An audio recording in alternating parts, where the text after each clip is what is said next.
Number one, put God first. Put God first in everything you do.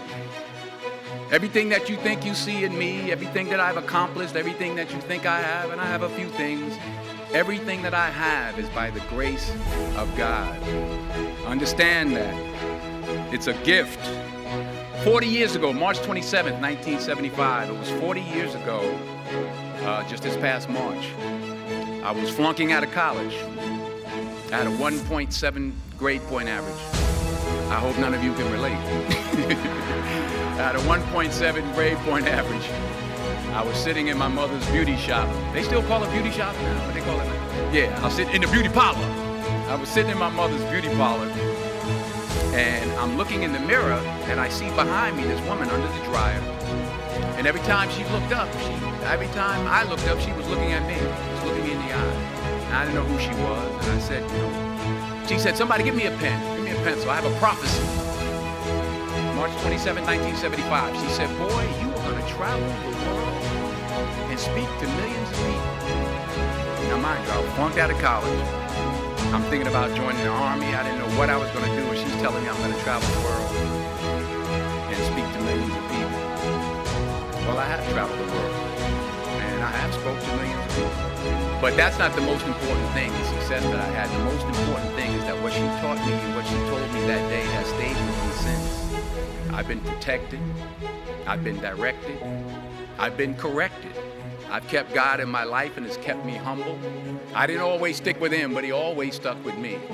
So stick with him in everything you do. If you think you want to do what you think I've done, then do what I've done and stick with God. Number two, fail big. Fail big. Today's the beginning of the rest of your life, and it can be very frightening. So do what you feel passionate about. Take chances professionally. Don't be afraid to fail. There's an old IQ test, was 9 dots, and you had to draw 5 lines with a pencil within these 9 dots without lifting the pencil. The only way to do it was to go outside the box. So don't be afraid to go outside the box. Don't be afraid to think outside the box. Don't be afraid to fail big, to dream big. But remember, dreams without goals are just dreams, and they ultimately fuel disappointment. So have dreams, but have goals. Life goals, yearly goals, monthly goals, daily goals.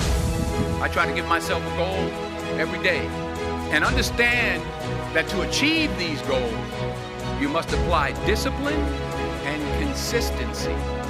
In order to achieve your goals, you must apply discipline, which you've already done, and consistency every day, not just on Tuesday and miss a few days. You have to work at it every day. You have to plan every day.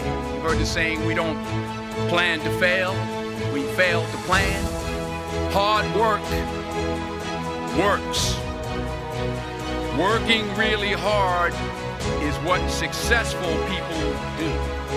And in this text, tweet, twerk world that you've grown up in, remember, just because you're doing a lot more doesn't mean you're getting a lot more done.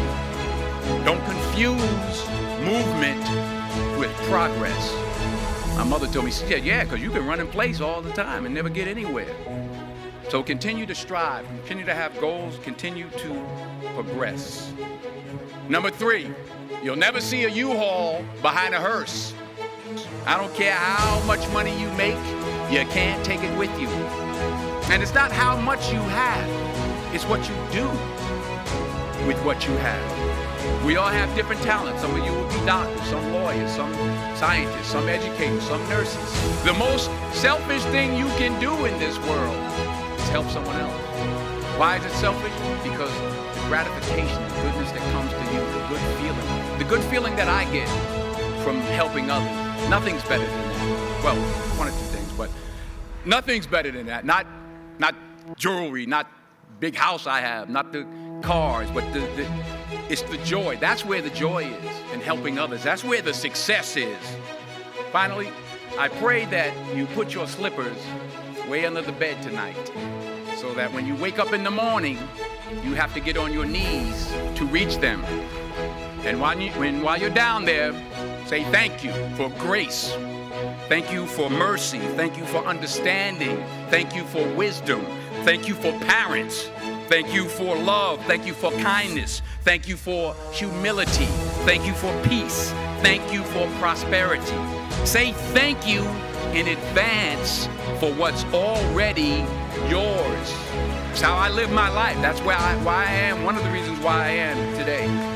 Say thank you in advance for what is already yours. True desire in the heart for anything good is God's proof to you sent beforehand to indicate that it's yours already.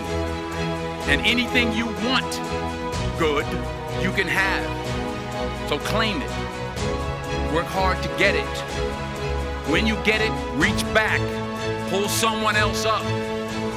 Each one, teach one. Don't just aspire to make a living. Aspire to make a difference. Thank you.